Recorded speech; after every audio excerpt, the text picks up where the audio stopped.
চলে গিয়েছিলাম যশোরের কেশবপুরের ভরত ভয়না। প্রথমেই ঢুকতে এখানে 20 টাকা করে টিকিট কাটা লাগে। কেশবপুরের ভরত ভয়নার এই উঁচু ঢিবি আসলে শুধু একটি মাটির ঢিলা নয়, বরং এটি প্রাচীন ইতিহাসের এক গুরুত্বপূর্ণ নিদর্শন। স্থানীয়ভাবে একে ভরত রাজার দেউল বলা হয় এবং অনেকেই মনে করেন এটি রাজা ভরতের সাথে সম্পর্কিত। প্রত্নতত্ত্ববিদদের মতে এই স্থাপনটি প্রায় 1800 বছরের বেশি পুরানো এবং খ্রিস্টীয় 3য় থেকে 6ষ্ঠ শতাব্দীর মধ্যে নির্মিত একটি প্রাচীন মন্দির বা ধর্মীয় স্থাপনা। ধারণা করা হয় এটি কোনো বৌদ্ধ মন্দির বা ধর্মীয় কেন্দ্র ছিল, যেখানে ধাপে ধাপে উপরের দিকে ওঠা স্থাপত্য কাঠামো ছিল, যা এখন ভেঙে গিয়ে ঢিবির মতো দেখায়। এই উঁচু ঢিবিটি স্থানীয়দের কাছে এক আকর্ষণীয় ও রহস্যময় স্থান।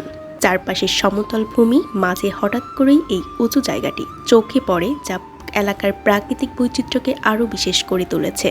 ঢিবিটির উপরে দাঁড়ালে চারপাশে সবুজ মাঠ, গাছপালা আর গ্রামের দৃশ্য এক নজরে দেখা যায়। দর্শনার্থীদের জন্য দারুণ এক অভিজ্ঞতা। বিশেষ করে বিকেলের সময় এখানে এলে প্রাকৃতিক সৌন্দর্য আরও বেশি উপভোগ করা যায়। আমি স্থানটির চারিদিকে ঘুরে ঘুরে দেখতেছিলাম। দেখতে দেখতে সন্ধ্যা হয়ে যায়। তারপর আমরা এখান থেকে বের হয়ে যাই, বাড়ির উদ্দেশ্যে রওনা দিয়ে দিই। তো আমার এই ছোট্ট ভিডিওটি আপনাদের কাছে কেমন লাগলো অবশ্যই কমেন্ট করে জানাবেন। আল্লাহ হাফেজ।